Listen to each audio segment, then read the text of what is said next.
rafi'an ilas sama. Tangannya menunjuk ke arah langit. Sebuah isyarat bahwasanya beliau akan menjadi penghubung antara manusia dengan Allah Subhanahu wa taala Tuhannya. Sebuah isyarat bahwasanya beliau akan menjadi perantara antara kita dengan Allah Subhanahu wa taala Sang Pencipta. Jalurnya Allah, jalur langit. Harus sesuai sama apa yang dipesankan, yang disampaikan sama Nabi besar Muhammad sallallahu alaihi wasallam, yang Allah mengatakan tentangnya, a'udzubillahi minasyaitonirrajim, qul innama ana basyarum mithlukum yuha ilayya. Qul, sampaikan kepada umatmu wahai Nabi Muhammad, ana basyarum mithlukum, saya memang manusia seperti kalian juga. Kalian makan, saya makan, kalian tidur, saya tidur. Kalian menikah, saya menikah. Kalian punya anak, saya punya anak. Saya sama kalian juga. Kalian sakit, saya juga merasakan sakit. Innama ana basyar, saya manusia seperti kalian. Sampaikan itu kepada umatmu wahai Nabi Muhammad. Akan tetapi yuha ilayya, jangan lupa saya adalah hamba wahyu.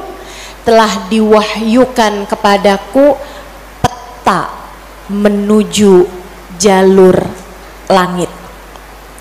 Peta kebahagiaan hidup dunia membawamu kepada kebahagiaan hidup akhirat. Peta untuk membuatmu kenal kepada Sang Pencipta. Jalan hidup, jalan hidup yang dapat membawamu menuju surga. Ini namanya jalur langit. Yang paling rugi yang gak mau ngikutin peta ini. Yang paling sukses yang jalan hidupnya mengikuti peta ini, mengikuti jalur langit ini. Karenanya adik-adik, ibu-ibu, saudariku sekalian yang saya muliakan, izinkan saya di kajian pada siang hari ini menyampaikan padamu tentang bagaimana cara kita menempuh perjalanan menuju Allah Subhanahu wa taala lewat jalur langitnya.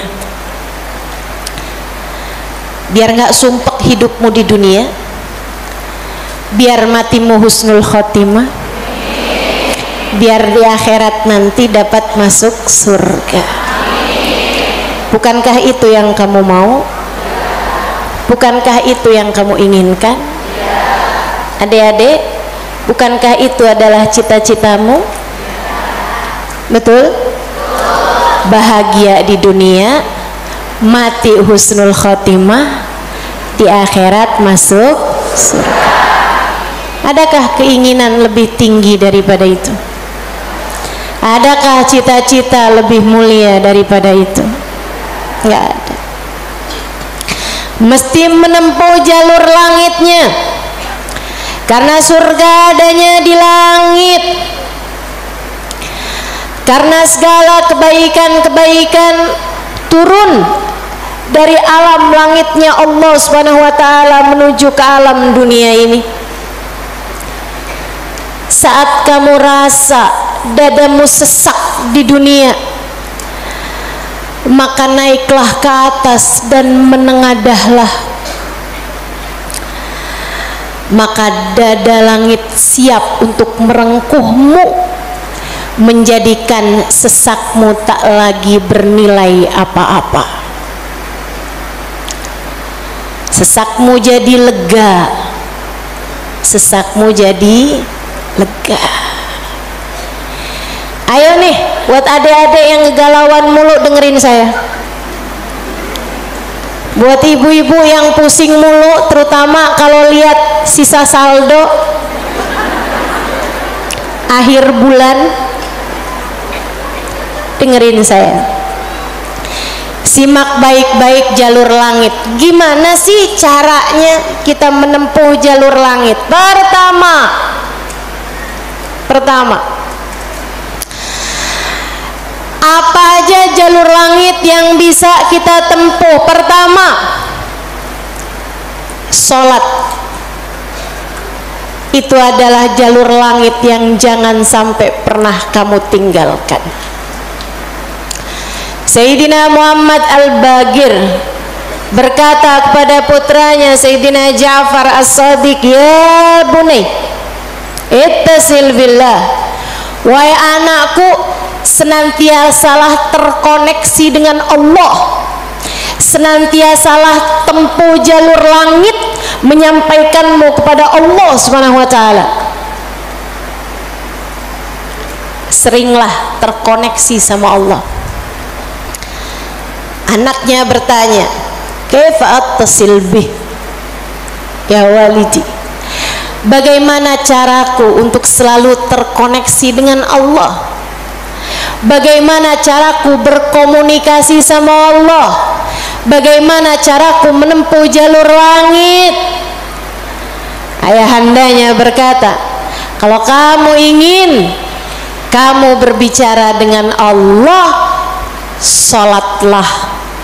Kalau kamu ingin Allah berbicara kepadamu, bacalah Al-Quran. Jadi cara pertama tersambung sama Allah adalah sholat. Jangan tinggal sholat. Jangan tinggal sholat meski siapapun yang mengatakannya. Misalnya ada orang gelarnya apa kek, profesor, doktor, belakang namanya juga ada banyak. Ada banyak gelar-gelar SAG, sarjana alam gaib, misalnya gitu. Tapi sebenarnya apa SAG itu ya? Sarjana agama. Oh, maafkan saya ya. Saudaraku sekalian yang saya muliakan, sepanjang apapun gelar yang dimiliki seseorang, kalau dia sampai mengatakan misalnya sholat itu sudah tidak relevan lagi di zaman sekarang, agama ini semakin maju. Karenanya makna sholat bukan seperti yang disampaikan para ulama. Misalnya dia ngomong begitu, sholat itu tujuannya mengingat Allah, aqimis sholata lidzikri.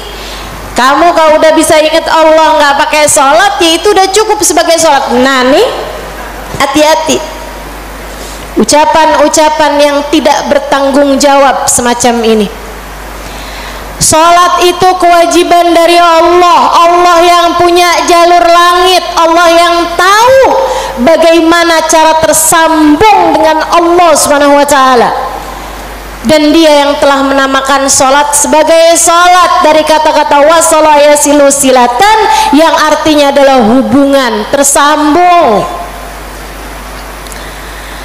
Orang yang punya sholat, menjaga sholatnya, dia akan senantiasa tersambung dengan Allah. Dia adalah orang-orang yang menjaga jalur langit, komunikasi langitnya tetap tersambungkan. Jagain sholat, Dek, jagain. Tapi saya belum bisa khusyuk Ustazah. Nggak apa-apa. Saya masalahnya kalau sholat suka ngelambiar pikiran kemana-mana Ustazah. Sama. Saya juga. Sama. Tapi nggak apa-apa, jangan pernah tinggal sholat. Imam Ghazali bahkan menyebutkan salah satu penyebab kematian dalam su'ul khatimah, salah satu penyebab iman tercabut dari dalam hati di saat kematian datang, naudzubillah min dzalik, nomor 1 tarkus sholah, meninggalkan sholat. Tiang agama kita, siapa yang sholatnya benar, ibadahnya benar. Siapa yang ibadahnya benar, hidupnya benar. Siapa yang hidupnya benar, bakalan matinya benar. Siapa yang matinya benar, di akhirat dapat kehidupan yang menyenangkan. Karenanya mesti, harus, nomor 1 kamu benahi dalam hidupmu, jangan tinggal sholat. Sesibuk apapun kamu, sholat jangan tinggal, dek. Sedang mengerjakan aktivitas penting semacam apapun, sholat jangan pernah tinggal, bu. Jangan pernah tinggal sholat. Sebab orang kalau lagi ninggal sholat, bukan hanya karena dia nggak mau sholat, tapi karena dia tidak diizinkan Allah untuk menghadap kepadanya, telah diputuskan jalur antara dia dengan Allah Subhanahu wa taala. Naudzubillah min dzalik, jalur langit telah terputus darinya.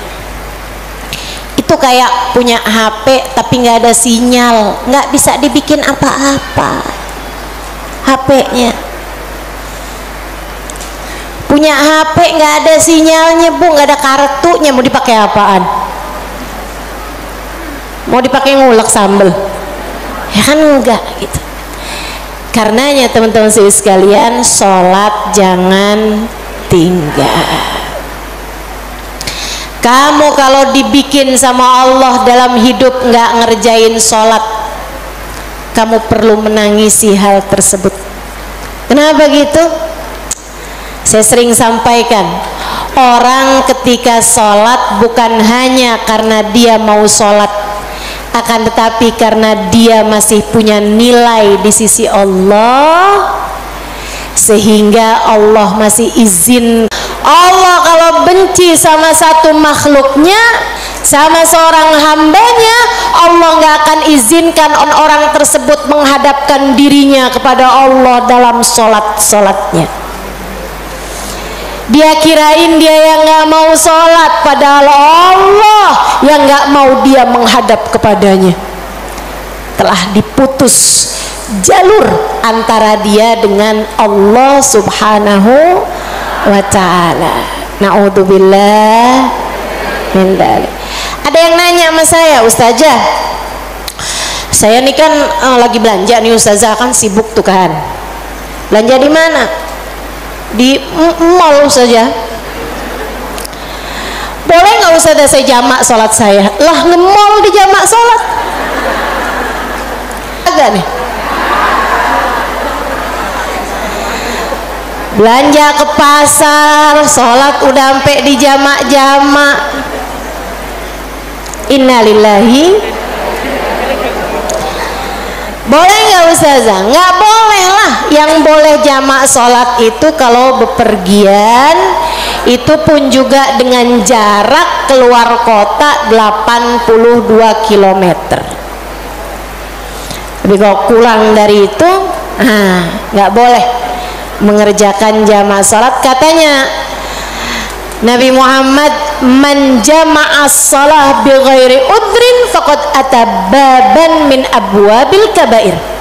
Siapa yang suka ngumpulin salat, jamaah salat tanpa ada alasan yang dibenarkan, dia sedang mendatangi salah satu pintu dari pintu-pintu dosa-dosa besar. Dia tanya, boleh nggak ustazah jamaah salat? Nggak boleh. kecuali karena ada alasan yang dibenarkan. Emang kenapa gitu Ustazah? Kamu kalau kepengen hidup dipentingkan sama Allah, maka kamu harus mementingkan Allah. Salat adalah gambaran tentang kamu mementingkan Allah, maka insya Allah hidupmu akan dipentingkan oleh Allah. Jalur langit yang pertama adalah salat. Maka ada orang yang salatnya khusyuk-khusyuk, ada orang yang salatnya panjang-panjang.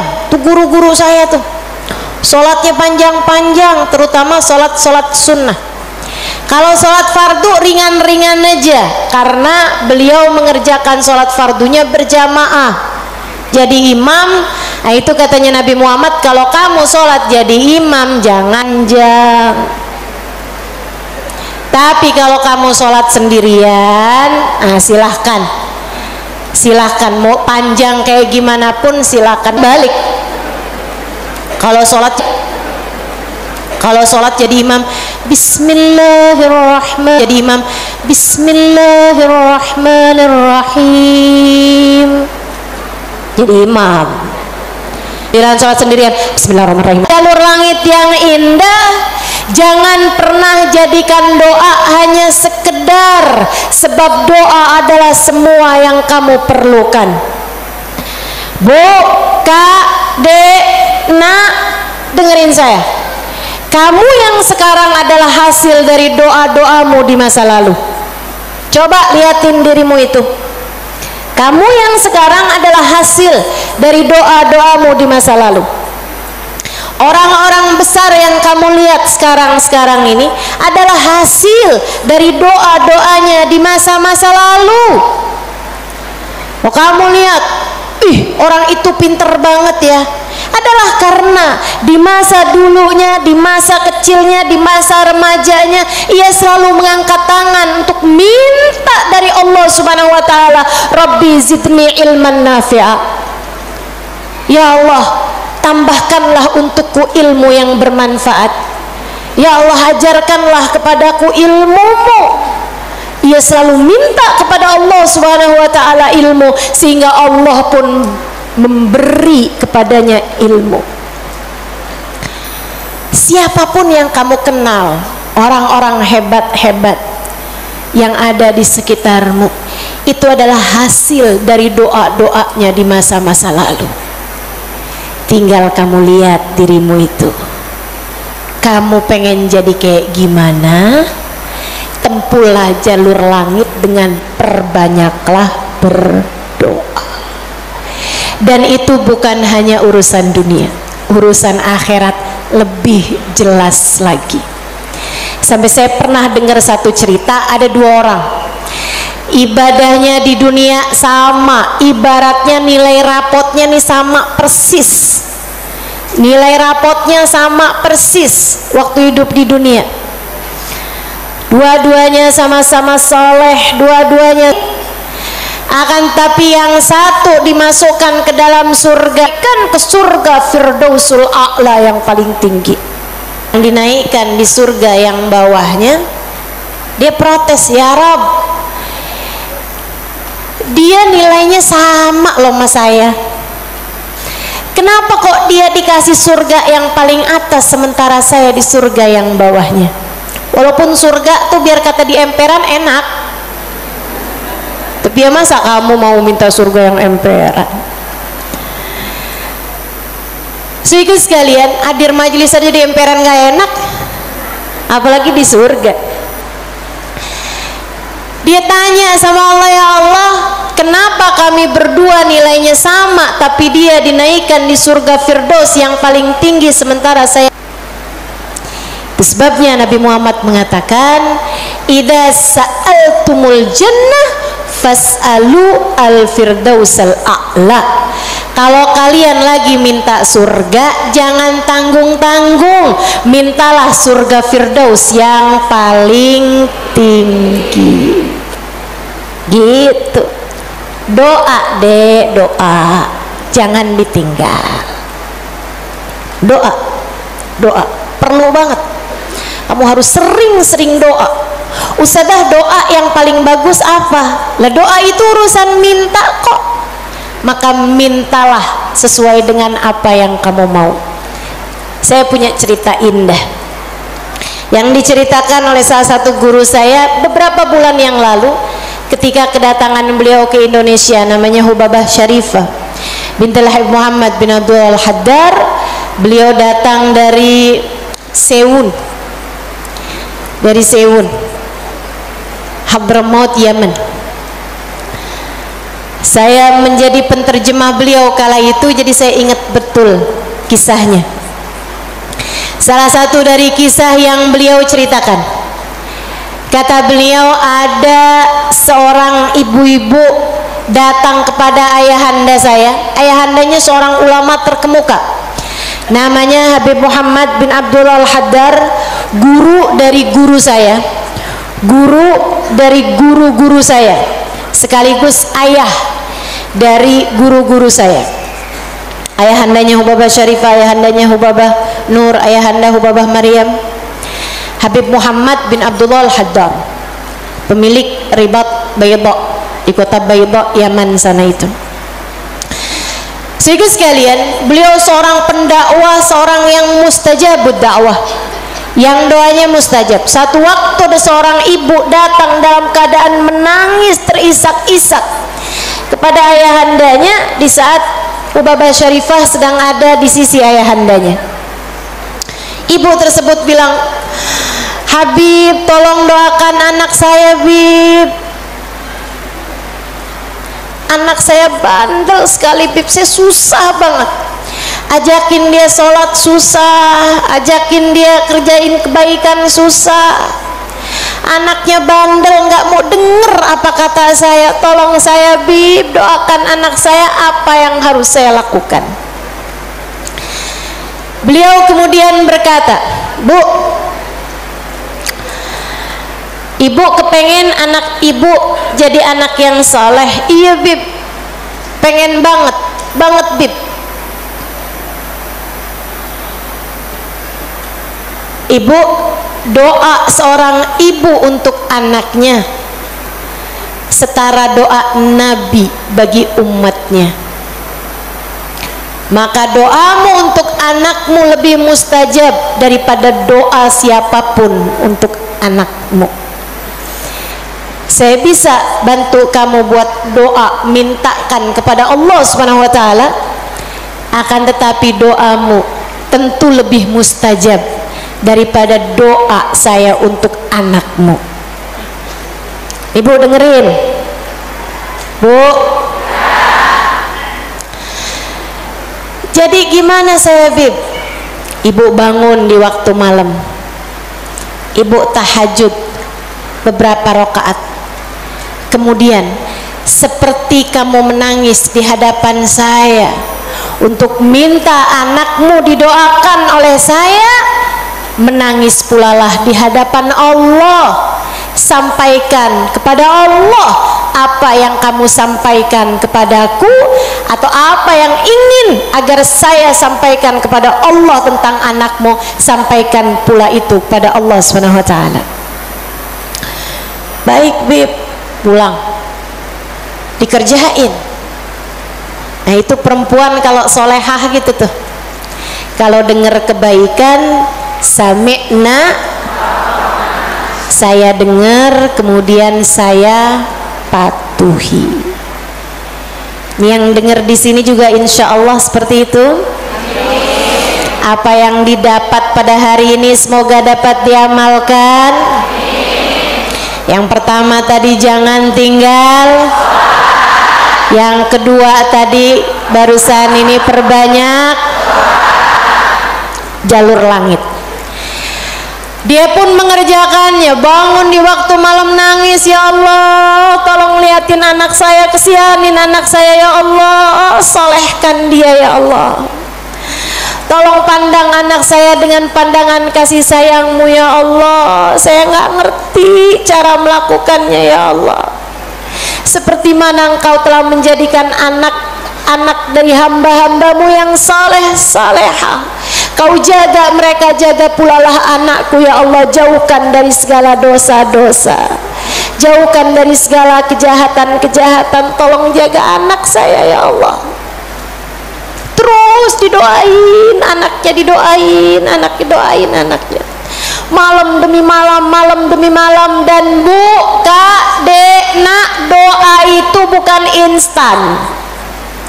Doa itu tidak seperti kamu nyeplok telur sekarang mateng sekarang, nggak gitu. Doa itu Allah mau lihat kesungguhan hatimu dalam meminta. Perlu waktu yang sering kali tidak sebentar, sebab Allah mau melihat kesungguh-sungguhanmu. Karenanya kalau doamu belum diijabah, jangan menyerah. Dek, kalau doamu belum diijabah, jangan nyerah. Kamu masih sangat mungkin untuk diijabah doamu selagi kamu tidak berhenti berdoa. Ingat-ingat ucapan saya, kamu masih sangat mungkin untuk diijabah doamu itu selagi kamu tidak berhenti berdoa. Doa terus, kata Hubabah Syarifah, setahun, 2 tahun, 3 tahun, 4 tahun, 5 tahun, 6 tahun. Kemudian anak yang dulu pernah membuat ibunya menangis karena kenakalan anak tersebut, karena ketidaksolehan anak tersebut, sekarang telah menjadi seorang anak yang dapat membuat ibunya tersenyum bangga. Di usia-usia hampir 20-an tahun, anak tersebut menjadi anak paling soleh di kampungnya, hafal Al-Quran 30 juz dengan 7 bacaannya, qiraatus sab'ah. Anak yang jauh dari kenakalan-kenakalan remaja, anak yang dekat dengan para ulama, anak yang mengetahui banyak ilmu agama, anak yang menjadi sangat soleh, idaman semua para orang-orang tua. Jangan nyerah, jangan nyerah. Jika kehidupan membuatmu tersungkur, itu adalah waktumu untuk membenamkan dirimu dalam sujud-sujud panjang kepasrahan. Kemudian kamu langitkan doa hingga Allah mengijabah doa-doamu itu. Saya ulangi, jika badai kehidupan membuatmu jatuh tersungkur, itu adalah saat yang tepat untukmu membenamkan wajahmu dalam sujud-sujud kepasrahan. Kemudian kamu langitkan doa-doamu, berbisik di bumi, namun suaramu didengar hingga ke arsy. Saat itulah Allah akan mengijabah doamu itu. Jangan pernah berhenti berdoa. Jangan remehkan doa. Jangan remehkan doa. Saya, Dek, pernah muda juga kayak kamu. Ya masa lahir langsung gede gini. Sewaktu saya remaja, masuk umur 12 tahun, 13 tahun, sebelum balik bahkan saya udah berada di pondok pesantren. Jadi saya itu nggak pernah ngalamin masa belum berjilbab sebelum balik. Maksudnya ketika balik tuh saya udah mulain berjilbab. Alhamdulillah, nikmat dari Allah Subhanahu wa taala. Adik-adik saya ikut sekalian, saat saya kecil, saya ada di pondok-pondok pesantren, saya mulai kenal ustadz-ustadz, ustadzah-ustadzah, ulama-ulama yang membuat saya jatuh cinta dengan ilmu agama. Alhamdulillah, Allah kasih rasa dalam diri saya keinginan untuk selalu belajar. Saya punya keingintahuan yang banyak terhadap urusan ilmu. Jadinya saya seneng banget belajar. Nah, di waktu kecil itu tadi, umur 12-an tahun sebagai santri, kan selain dari belajar ada kewajiban lain tuh. Nyuci baju,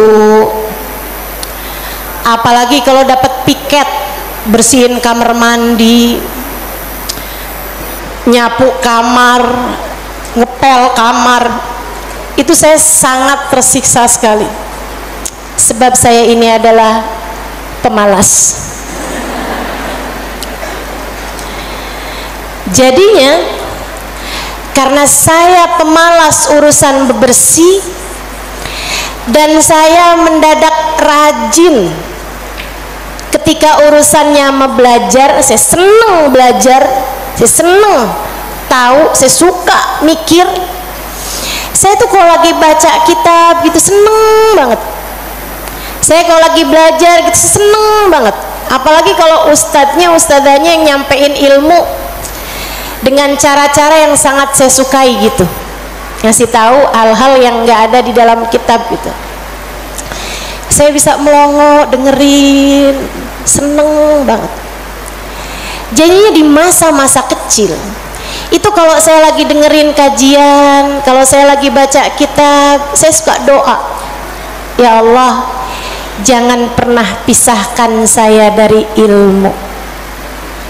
Ya Allah, jangan pernah jauhkan saya dari kitab pengetahuan yang mendekatkan saya padamu.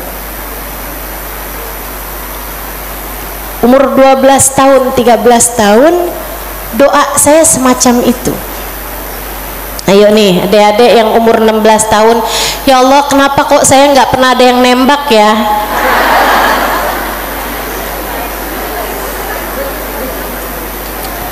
Kata Allah, ya karena aku sayang padamu, karena aku berkehendak untuk menjagamu gitu. Ini malah dipertanyakan, saya kurang cakep apa ya? Kok nggak ada yang naksir sama saya gitu? Siapa kek, tukang kebun, satpam sekolah? Jangan ya dek, jangan. Kalau kakak kelas boleh ustazah, jangan juga. Jangan pacaran. Adik-adik sekaligus sekalian, sebaliknya ketika saya mulain, kalau saya lagi nyapu, saya lagi nyuci baju, apalagi kalau saya udah mulain harus nyikat kamar mandi, rasanya saya keberatan sekali. Saya sambilan nyikat kamar mandi sambil doa, ya Allah, yang beginian saya nggak usah dikasih dong. Ya Allah, selamatkan saya dari hal-hal yang semacam ini. Alhamdulillah, alhamdulillah. Saya habisnya itu juga mondok-mondok pesantren, tapi bisa dihitung dengan jari waktunya di mana saya harus nyuci baju, di mana saya harus ngepel, di mana harus nyapu gitu. Kayak alhamdulillah, saya punya banyak orang-orang yang mau mengerjakannya buat saya. Alhamdulillah. Allah bakal kasih. Kata Allah Subhanahu wa taala, ud'uni astajib lakum, mintalah kepadaku niscaya akan aku ijabah. Minta, doa, jangan berhenti berdoa. Ayo adik-adik, kamu punya panjang masa depan insyaallah. Umurmu mudah-mudahan masih tersisa panjang insyaallah. Jangan sesali dengan di masa tua kamu enggak dikasih hal-hal besar dalam kehidupan karena kamu tidak pernah memintanya kepada Allah. Minta, ya Allah, pandanglah aku dengan pandangan kasih sayangmu. Ya Allah, seperti mana engkau menjaga hamba-hambamu yang soleh-solehah, tolong jaga saya juga ya Allah. Dek, minta Minta sama Allah. Saya serius berkata padamu, dengarkan saya. Saya menyampaikan nasihat sebagai orang tua kepadamu, Dek, kepadamu, Nak. Minta sama Allah, yang dekat sama Allah. Karena kalau kamu merasa, kok saya punya orang tua nggak terlalu sayang ya sama saya, kamu tahu nggak kenapa dalam hidup kamu seringkali merasa bahwa orang tuamu nggak cukup sayang sama kamu, guru-gurumu sepertinya nggak sayang sama kamu. Saya kasih tahu, saat Allah membuat hatimu patah dari berharap kepada manusia, itu adalah cara Allah untuk mengenalkan kasih sayangnya yang tak terbatas padamu. Dekatilah Allah. Orang lain mungkin merasa bosan denganmu, tapi Allah tidak. Allah tidak. Allah tidak akan bosan denganmu kecuali jika kamu yang bosan dengannya. Allah tak akan meninggalkanmu kecuali jika kamu yang meninggalkan Allah. Maka atas nama cinta saya sampaikan padamu, Dek, dengerin saya. Bu, dengerin saya. Atas nama cinta saya sampaikan padamu, jangan pernah tinggal Allah. Yang dekat sama Allah, mintalah terus kepada Allah. Mintalah terus kepada Allah. Minta pandangan kasih sayangnya tertuju padamu. Minta Rahman Rahimnya, rahmatnya Allah kasih kepadamu. Minta agar dalam keadaan apapun Allah tak pernah berhenti menyayangimu. Mintalah, mintalah permintaan yang tak akan pernah kamu sesali. Nggak usah minta, ya Allah jangan biarkan orang tua saya meninggalkan saya. Nggak usah. Kamu, Bu, jangan minta, ya Allah jangan biarkan hati suami saya berpaling dari saya. Kamu mau minta juga terserah, tapi yang saya sampaikan padamu adalah bahwa hal yang semacam itu bisa kamu syukuri, bisa pula kamu sesali. Akan tetapi kalau kamu tidak ditinggalkan oleh Allah, sampai kapanpun tidak akan pernah kamu sesali, insya Allah. Jadi jalur langit yang harus kamu tempuh, yang pertama adalah, yang kedua adalah, yang ketiga adalah cinta kepada baginda Nabi besar Muhammad. Dan semua orang-orang yang menyampaikanmu kepada jalur langit, jangan putus hubungan dengan orang-orang soleh, dengan para ulama-ulama Allah subhanahu wa ta'ala. Saya akan sampaikan 5 menit lagi, kemudian kita akan segera akhiri majelis ini. Saudaraku sekalian yang saya muliakan, yang pertama jangan tinggal sholat, yang kedua jangan tinggal doa. Jalur langit yang ketiga yang harus saya sampaikan padamu adalah milikilah guru yang dapat menyampaikanmu kepada Allah. Milikilah jalur langit yang dapat menyampaikanmu kepada Allah. Cintai orang-orang saleh di atasmu hingga mereka menyampaikanmu kepada Nabi Muhammad. Kemudian Nabi Muhammad menyampaikanmu kepada Allah. Beliaulah tali Allah subhanahu wa ta'ala.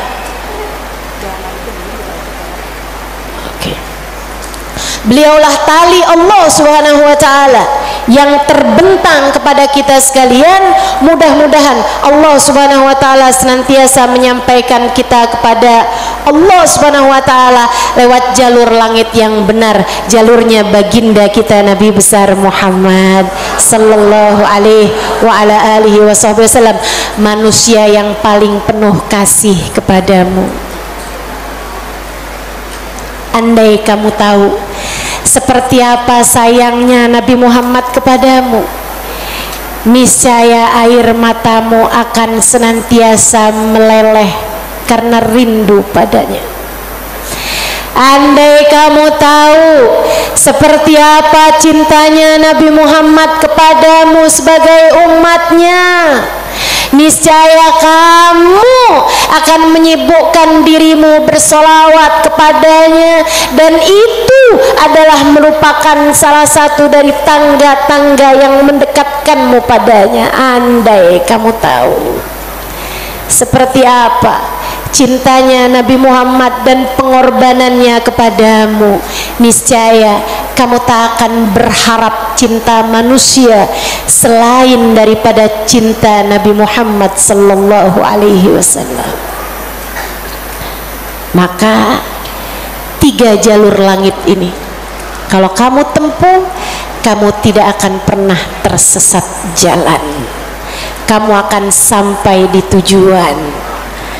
Peta kehidupannya menjadi terbaca dan kamu akan melangkah tanpa keraguan.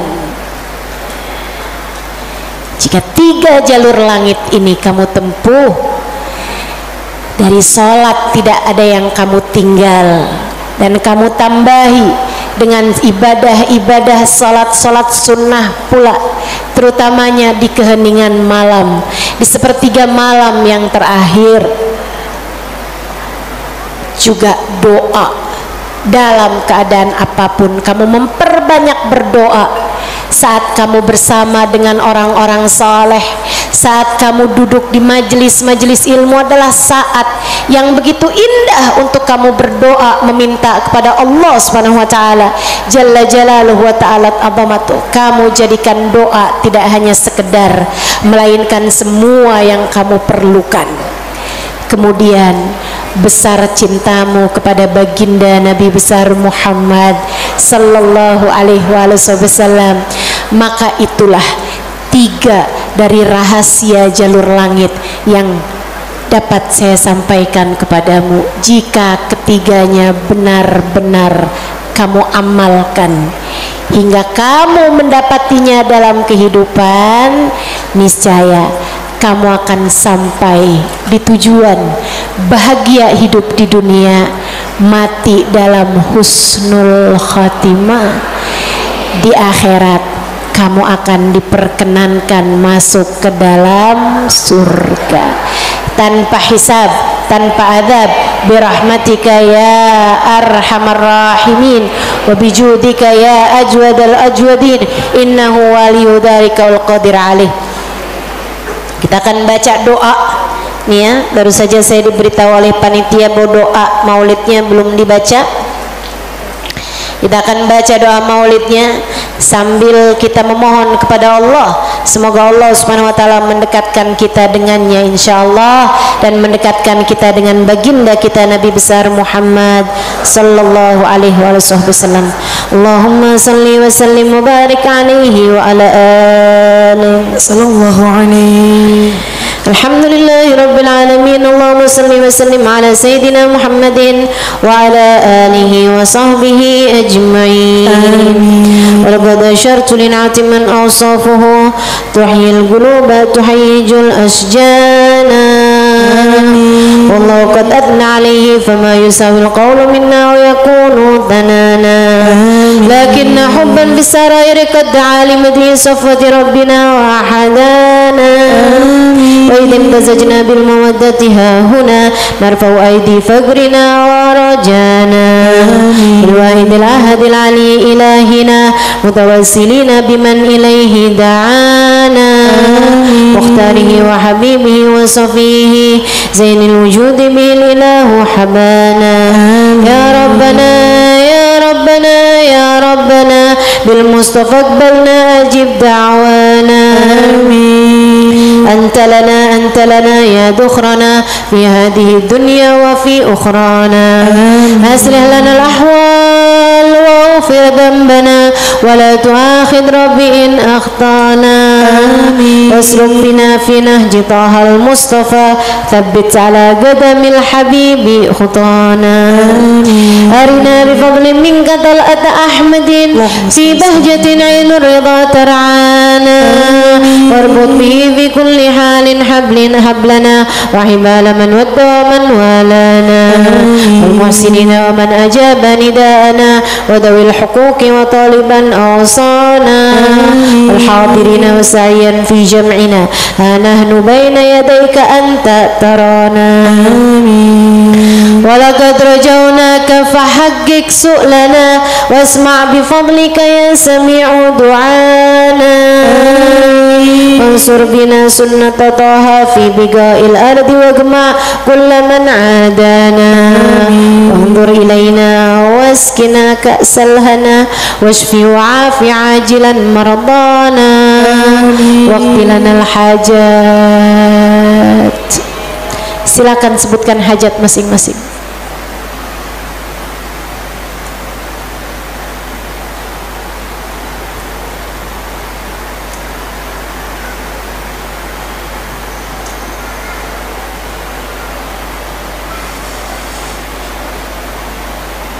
واقض لنا الحاجات واحسن ختمنا عند الممات وأصلح عقبانا يا رب واجمعنا وأحبابا لنا في دارك الفردوس يا رجوانا يا رب واجمعنا وأحبابا لنا في دارك الفردوس يا رجوانا يا رب واجمعنا وأحبابا لنا في دارك الفردوس يا رجوانا بالمصطفى صل عليه وآله ما حركت ريح الصبا غصانا سبحان ربك رب العزة أما يصفون وسلام على المرسلين والحمد لله رب العالمين إن الله وملائكته يصلون على النبي يا أيها الذين آمنوا صلوا عليه وسلموا تسليما الصلاة والسلام عليك يا سيد المرسلين الصلاة والسلام عليك يا خاتم النبيين الصلاة والسلام عليك يا من أرسلك الله رحمة للعالمين ورضي الله تعالى عن أصحاب رسول الله أجمعين آمين. فضل سبحان ربك رب العزة أما يصفون سلام على المرسلين والحمد لله رب العالمين.